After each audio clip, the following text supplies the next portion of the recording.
राजस्थान की state open university वीओएमयू Kota में साथियों जो पीएचडी के एडमिशन फॉर्म है वो अभी शुरू है। तो पीएचडी में आपका किस प्रकार से एडमिशन हो पाएगा, कितनी फीस लगेगी, क्या एलिजिबिलिटी रहने वाली है, डिस्टेंस मोड पीएचडी की जो ए टू जेड इंफॉर्मेशन है वो मैं आपके साथ शेयर करूंगा। जॉब वाले कैंडिडेट जो पीएचडी अगर करना चाहते हैं तो किस प्रकार से कर पाएंगे, सारी इंफॉर्मेशन एंट्रेंस एग्जाम सिलेबस के साथ ऑल इंफॉर्मेशन मैं आपके साथ शेयर करूंगा। नमस्कार दोस्तों, एजुकेशन जॉब हेल्पलाइन की एक और हेल्पफुल और लेटेस्ट इंफॉर्मेशन वीडियो में आप सभी का स्वागत है।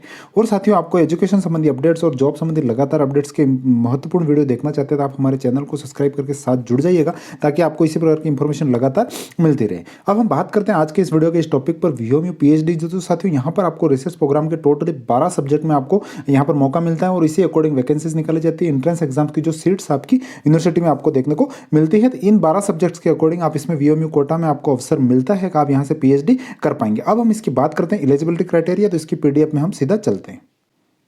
यहाँ पर एलिजिबिलिटी क्राइटेरिया को अगर हम देखते हैं तो किसी भी डिस्टेंस यूनिवर्सिटी या वीओएम जो यूनिवर्सिटीज़ है उनमें लगभग ये सेम रहते हैं। मैं यहाँ पर वीओएमयू पर्टिकुलर में विशेष स्पेशली सारी इंफॉर्मेशन आपको बताने वाला हूँ। तो यहाँ पर आप जिस भी सब्जेक्ट में पीएचडी करना चाहते हैं वहाँ पर आपका मास्टर डिग्री उसका कंप्लीट होना चाहिए और साथ ही उसमें आपका 55% जो मार्क्स है मिनिमम होना चाहिए जनरल कैटेगरी के लिए। उसके बाद फिर आपको SC ST OBC non criminal है उनको 5% की छूट आपको देखने को मिल जाएगी। तो मास्टर डिग्री वाले जो कैंडिडेट्स हैं उनके जो जिस सब्जेक्ट में उसी अकॉर्डिंग वो यहाँ पर कंप्लीटली अपने पीएचडी के लिए फॉर्म है वो अप्लाई कर पाते हैं। और यहाँ पर आपको जो यूजीसी नेट अगर आपने जेआरएफ क्लियर कर रखा है तो आपको फिर यहाँ पर प्रायोरिटी दी जाती है और उसमें आपको मौका मिलेगा। यहाँ पर दोनों प्रकार की बातें हैं। इसमें जो भी आप एलिजिबिलिटी क्राइटेरिया एडमिशन प्रोसेसिंग इसको पूरा अगर आप रीड करेंगे तो इसमें यही बात निकल कर सामने आएगी। यूजीसी के जो कंप्लीटली जो आवेदन आएंगे उसी अकॉर्डिंग उसका निर्णय लिया जाएगा। अगर ज़्यादा आवेदन आते हैं तो एंट्रेंस एग्जाम करवाया जाएगा, वरना फिर सीधा जो इंटरव्यू और जो एकेडमिक जो रिकॉर्ड है उस अकॉर्डिंग जो मेरिट हो वो तैयार किया जाएगा। यहाँ पर अगर आप देख पा रहे होंगे जो एंट्रेंस एग्जाम जो आपका लिया जाएगा उसमें जो 50% जो क्वेश्चंस रहेंगे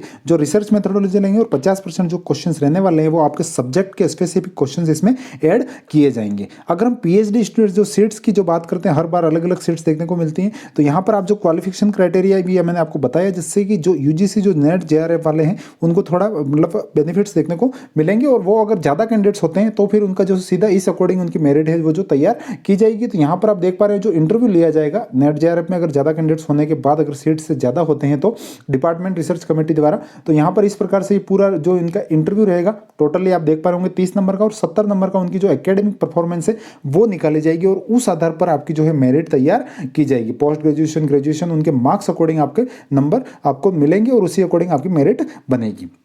इंटरव्यू की अगर आप देखना चाहें तो यहाँ पर आप देख पा रहे होंगे आपका इंटरव्यू की जो प्रोसेसिंग होने वाली है और उसी अकॉर्डिंग आपको जो है फिर फाइनल मेरिट निकालकर आपका जो है रिजल्ट निकाला जाएगा और आपको एडमिशन का मौका मिलेगा। इस साल की अगर मैं इस एडमिशन सीट अवेलेबल सीट्स की बात करें तो यहाँ पर 2023 में जो एडमिशन निकले उसमें तो आपको यहाँ पर कॉमर्स में नील सीट देखने को मिल रही है। बाकी टोटली 34 सीट पर जो है पीएचडी को एडमिशन का आपको मौका मिल रहा है। तो कॉमर्स में कोई सीट नहीं है। बाकी यहाँ पर आप देख पा रहे हैं कि सीट्स हर बार अलग अलग होती है क्योंकि जो पीएचडी अवार्ड की जाती है उसके बाद जो सीट वैकेंट होती है उसी अकॉर्डिंग एडमिशन के फॉर्म निकाले जाते हैं। तो अभी इस ईयर की अगर मैं बात करूं तो यहाँ पर आपको जो अभी आप एंट्रेंस एग्जाम में फॉलो करेंगे तो आपको ये सीट्स देखने को मिलेंगी। बाकी अगर आप ये बाद में वीडियो देखते हैं तो हर बार ये सीट्स अलग अलग होती है और ये चेंज होती रहती है। अब हम बात कर लेते हैं वीओएमयू में जो पीएचडी में जैसे आप एडमिशन लेते हैं उसके बाद जैसे आपका मान लो एंट्रेंस एग्जाम हुआ नहीं हुआ वो यूनिवर्सिटी पर डिपेंड है। बाकी चीज़ें अगर आपका एडमिशन हो जाता है तो फिर आपको जो है कंप्लीटली अपना जो कोर्स वर्क है वो कंप्लीट करना होगा। और ये जो कोर्स वर्क है आपका साथियों टोटली 16 क्रेडिट का आपका कोर्स वर्क है, 2 मॉड्यूल में होने वाला है। 8-8 क्रेडिट के 2 मॉड्यूल रहेंगे और ये जो कोर्स वर्क है साथियों आपका टोटली 180 दिनों का ये रहने वाला है। इस कोर्स वर्क में जो है आपको कंप्लीटली 75% अटेंडेंस जो है कंपलसरी आपको यहाँ पर इस कोर्स में देनी होगी मॉड्यूल 1 और मॉड्यूल 2 दोनों मॉड्यूल में। तो यहाँ पर अगर आप जॉब भी कर रहे हैं या फिर आप कुछ भी और इंगेज हैं कहीं तो आपको ये बात ध्यान रखनी है कि यहाँ पर आपको जो कंप्लीटली 180 दिनों का जो ये कोर्स वर्क है इसको कंप्लीटली करना होगा और 180 दिनों में जो होगा उसका 75% अटेंडेंस आपको कंपलसरी आपको देनी है, तभी आप पीएचडी कर पाएंगे। तो ये जो 6 महीने का जो कोर्स वर्क है इसको आपको करना ही होगा, तभी आप इसमें पीएचडी एडमिशन ले पाएंगे। चाहे आप किसी भी जॉब में हैं कैसे भी हैं तो आपको यहाँ पर लगभग आपको जो है 180 के 75% डेज तक आपको अपनी जो जॉब से एनओसी लेनी होगी। और अब आप जो अपने डिपार्टमेंट जिस भी डिपार्टमेंट में आप जॉब करते हैं जैसे काउंसलिंग प्रक्रिया करवाई जाएगी एंट्रेंस एग्जाम के बाद तो आपको 180 दिनों के लिए जो अपने जो विभाग की जो एनओसी है नो ऑब्जेक्शन सर्टिफिकेट वो आप लाकर दोगे तभी आपको पीएचडी में एडमिशन दिया जाएगा यूनिवर्सिटी के द्वारा।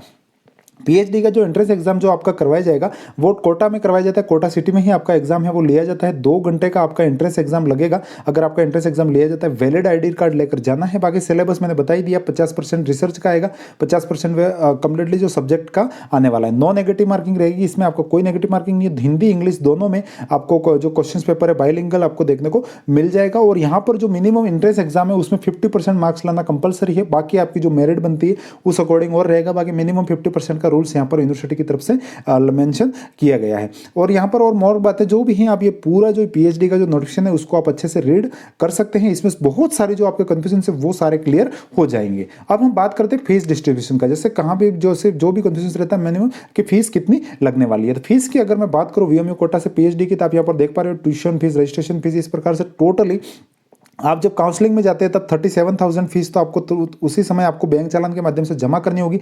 बाकी ये जो थीसिस सबमिशन वाली जो फीस है वो आपकी बाद में जमा हो जाएगी 10,000 रुपये। तो टोटली यहाँ पर आप मान सकते हैं 50,000 की जो है आपकी फीस इसमें मेंशनली होने वाली है। और यहाँ पर जो ट्यूशन फीस है ये आपकी पर ईयर तो आपकी लगने वाली है। तो फिर पीएचडी करने में आपका कितना समय लगता है उस अकॉर्डिंग इसमें फीस में भी बढ़ोतरी वगैरह होती रहेगी। बाकी मिनिमम 2 साल यूजीसी ने बोला है, लेकिन 3 साल, 3.5 4 साल जो भी आपका समय है, जो आपकी रिसर्च कितने तक कंप्लीट हो पाती है उसी अकॉर्डिंग ये फीस की बात है। बाकी पर ईयर का जो कंट्रीब्यूशन है वो मैंने आपको फीस का बता ही दिया।